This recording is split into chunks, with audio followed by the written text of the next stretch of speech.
Hello everyone, welcome to Chetan Bharat Learning and welcome to our series ACE Government Exams with CBL। इस series में हम लोग आप लोगों का हर सैटरडे एक टेस्ट लेते हैं जिसमें अराउंड 25 क्वेश्चंस होते हैं of different subjects. I am here to discuss the questions of current affairs. जो भी आपके उस टेस्ट में करंट अफेयर के रिगार्डिंग क्वेश्चंस आए थे उनको हम डिस्कस करेंगे कि आपको कैसे वो टैकल करने थे। आपको जो क्वेश्चन है वो स्टेटमेंट वाइज भी आ सकते हैं, वो आपको नॉर्मली जो एमसीक्यूज हैं जो वन लाइनर हैं उसकी फॉर्म में भी आ सकते हैं। तो देखेंगे कि आपके टेस्ट में वो कौन से क्वेश्चंस थे जिनको आपको अप्रोच क्या लगानी थी कि आपका आंसर ठीक हो जाता। तो शुरू करेंगे हमारे क्वेश्चंस के साथ में करंट अफेयर्स के। Consider the following statements regarding the Nobel prize in medicine. तो जैसे उसमें नाम दिए हुए थे और आपसे फील्ड पूछ ली गई थी, वैसे ही ऐसे क्वेश्चन भी आ सकता है in the form of statements. अब पूछा गया है रिगार्डिंग द मेडिसिन ना, तो ऑप्शन 1 है David Julius and Ardem Patapoutian have won the Nobel medicine prize. सीधा क्वेश्चन आ गया है कि सीधा कि बताओ किसको मिला है। नाम आपको याद करने ही पड़ेंगे क्योंकि क्वेश्चन ऐसे आ सकता है। तो दिस स्टेटमेंट इज राइट। ये दोनों ही हैं जिनको मेडिसिन में प्राइज मिला है। सेकंड ऑप्शन है आपका they were awarded for discoveries on receptors for temperature and touch. इसमें आपका फील्ड भी पूछ ली, इसमें आपके नाम भी पूछ लिए और इसमें ये भी पूछ लिया कि किस चीज के लिए मिला है। तो ऐसे भी क्वेश्चन आ सकते हैं। And yes this statement is right. इन्होंने बेसिकली रिसेप्टर्स ढूंढे हैं इन द स्किन सेल कि हम जब भी किसी ठंडी चीज या गर्म चीज को टच करते हैं तो हमें वो ठंडी या गर्म क्यों लगती है। ऐसे कौन से मैकेनिज्म है जिसकी वजह से हमारी स्किन उसको उस तरीके से रिस्पॉन्ड करती है। तो रिसेप्टर्स बेसिकली इन्होंने ढूंढे हैं और ये इसलिए इंपॉर्टेंट है क्योंकि एक बार अगर हमें बाकी सभी चीज़ों के रिसेप्टर्स मिल गए, फॉर एग्जाम्पल पेन के रिसेप्टर्स, तो अगर वो हमें मिल गए, अगर हमें पेन को कम करना है बॉडी में तो we can just switch off those receptors.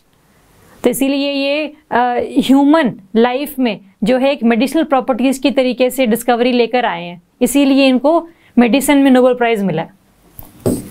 तो first is also right, second is also right.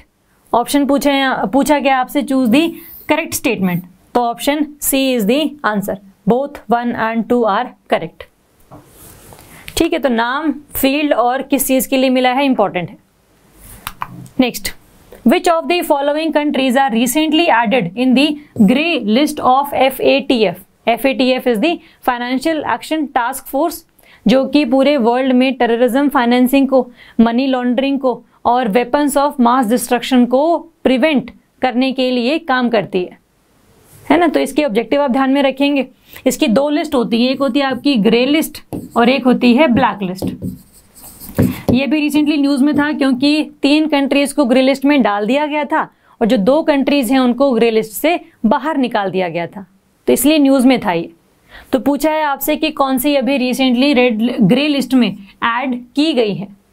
Options हैं आपके टर्की, जॉर्डन एंड 3 मॉरिशियस। जो 3 कंट्रीज ऐड की गई हैं वो हैं आपकी टर्की, जॉर्डन एंड माली,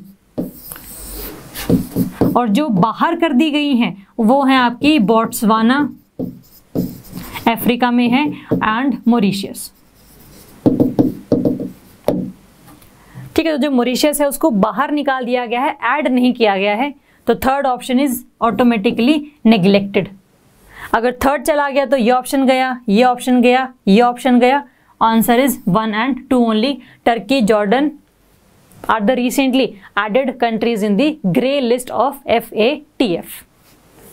ठीक है, ऐसे याद कर सकते हैं। क्वेश्चन ऐसे ही बन सकता था कि कौन सी कंट्रीज को भी रिसेंटली रिमूव किया गया है फ्रॉम द ग्रे लिस्ट। तो क्वेश्चन किसी फॉर्म में आ जाए, अगर आपने वो इशू पढ़ा हुआ है तो आप इजीली उसको टैकल कर लेंगे। ठीक है, तो option A is the answer. और अगर हम अभी बात करें तो there are total 23 countries in the grey list.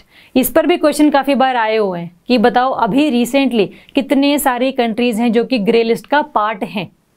तो ये भी आप ध्यान रख लेना। अभी अगर हम अक्टूबर 2021 की बात करें तो इस टाइम तक 23 कंट्रीज थी। Next, which organization releases the world energy outlook report.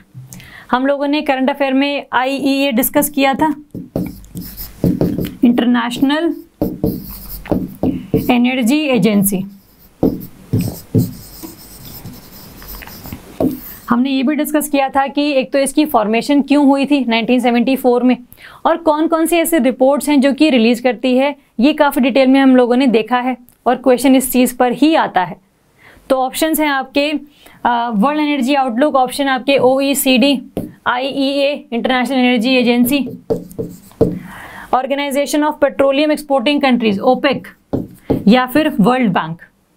तो जहाँ पर हमने वो भी डिस्कस किया था कि जहाँ पर एनर्जी वर्ड आ जाए तो मेनली वो IEA ही रिपोर्ट रिलीज करती है। जनरली ये पैटर्न है, कुछ रिपोर्ट्स हो सकती हैं जहाँ पर वर्ड एनर्जी यूज होगा बट IEA उसको पब्लिश नहीं कर रही होगी। वो एक्सेप्शंस हम लोग देख लेंगे विद द टाइम, जैसे वो करंट अफेयर में चीज़ें आती हैं, बट अभी के लिए जनरल पैटर्न आप हल्का सा ध्यान रख लेना। तो option B is the answer, international energy agency. और जो वर्ल्ड एनर्जी आउटलुक के अलावा भी example global energy and CO2 status report भी ये रिलीज करती है, वर्ल्ड एनर्जी स्टैटिस्टिक्स रिलीज करती है, वर्ल्ड एनर्जी बैलेंसेस ये रिलीज करती है, and ultimately energy technology perspective ETP की जो रिपोर्ट है वो भी IEA ही रिलीज करती है। तो चाहे चारों या पांचों में से कोई भी रिपोर्ट आ जाए तो आपको हल्का सा आइडिया हो कि जहां पर वर्ड एनर्जी यूज किया गया है वहां पर जो ऑर्गेनाइजेशन है that would be IEA। Next, which of the following countries form the new quad. ये भी काफ़ी न्यूज़ में रहा था कि जो ट्रेडिशनल क्वाड है जिसमें आपका India, Australia, Japan and USA, ये 4 कंट्रीज थी to counter the hegemony of China in the Pacific and Indian Ocean. अब उसकी जगह पर एक नया क्वाड भी आया है, उसकी जगह पर तो नहीं बट उसके जैसा ही एक और 4 कंट्रीज का ग्रुप बना है। तो उस ग्रुप में कौन कौन सी कंट्रीज हैं, ये ऑप्शंस हैं आपके पास, इंडिया, इजराइल, USA या फिर 4th UK।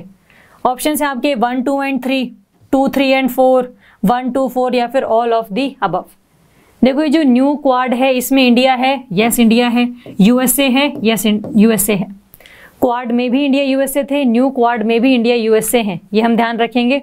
तो 1 और 2 तो हैं ही है, इससे आपके कौन से ऑप्शन चला गया, ये वाला ऑप्शन नेग्लेक्ट हो गया इससे, बट एक ही हुआ है, सारे नहीं हुए हैं। Israel, yes it is also the part of new quad, लेकिन जो UK है ना वो इसका पार्ट नहीं है, UK की जगह है आपका UAE। इसमें बेसिकली आपकी जो इंडिया और US के बीच में मिडल ईस्टर्न कंट्रीज है ना उनके साथ कोलैबोरेशन थोड़ा सा ज़्यादा हुआ है। मिडल ईस्टर्न कंट्री जिसमें UAE और इजराइल अभी 2 नई कंट्रीज ऐड की गई हैं। ठीक है, तो ये न्यू क्वाड क्या है, इसमें UK नहीं है। 1, 2 and 3, yes this is the option, A is the answer, UK की जगह है UAE। ये इंपॉर्टेंट है, ध्यान रखेंगे। इसको और भी क्या कहते हैं, मिडल ईस्टर्न क्वाड भी इसको कई बार हम नाम दे देते हैं क्योंकि इसमें इजराइल और UAE प्रेजेंट है as the middle eastern countries. चलो, तो इस तरीके से क्वेश्चन आ सकता है। Next, consider the following statements regarding the high ambition coalition HAC। First option है high ambition coalition is a group of more than 70 countries encouraging the adoption of global goal to protect the 30/30। ये target है, देख लेते हैं ये target basically है क्या।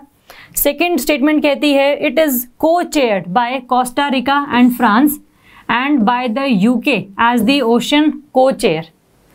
Third, India recently joined this initiative. ये न्यूज में ही इसलिए था क्योंकि इंडिया ने इसको अभी ज्वाइन किया था, तो दिस स्टेटमेंट इज राइट। और ये बेसिकली 30/30 टारगेट का मतलब है कि हम लोग 2030 तक आते आते पूरे लैंड या फिर ओशन का जितना भी 30% पार्ट है उसको हम लोग क्या कर देंगे, that area would be considered as the protected area, जहां पर किसी भी तरीके की जो इंटरफेरेंस है by humans in the biodiversity, in the flora and fauna, उसको हम लोग रोक देंगे। तो इसी टारगेट को अचीव करने के लिए जो हाई एम्बिशन कोलिशन है वो लॉन्च किया गया था इन दी वन प्लैनेट समिट जो आपकी जनवरी 2021 में हुई थी। तो उसी का ही बेसिकली ये रिजल्ट है। तो first option is right, second is also right because Costa Rica and France are basically the chairman countries, और ओशियानिक की अगर हम बात करें तो उसमें UK country is the chairman. Third भी सही है। तो पूछा क्या है आपसे, चूज दी करेक्ट स्टेटमेंट। जब तीनों ही सही हैं तो answer would be the D, all of the above.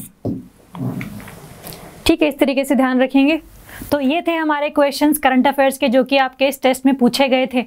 हम नेक्स्ट टाइम मिलेंगे जहां पर हम लोग जो दूसरा प्रैक्टिस टेस्ट होगा उसमें जो भी करंट अफेयर के क्वेश्चंस होंगे उनको हम डिटेल में डिस्कस करेंगे। जैसे हम लोगों ने आज डिस्कस किया है कि आपको किसी भी क्वेश्चन को लेकर कौन सी अप्रोच लगानी है, वैसे ही हम लोग हर टेस्ट के रिगार्डिंग ये चीज़ें करते चले जाएंगे। अगर आपको इसमें कोई डाउट है तो you can comment, you can call us, you can mail us, you can message us. कोई डाउट होगा तो बताना, otherwise thank you so much and all the best.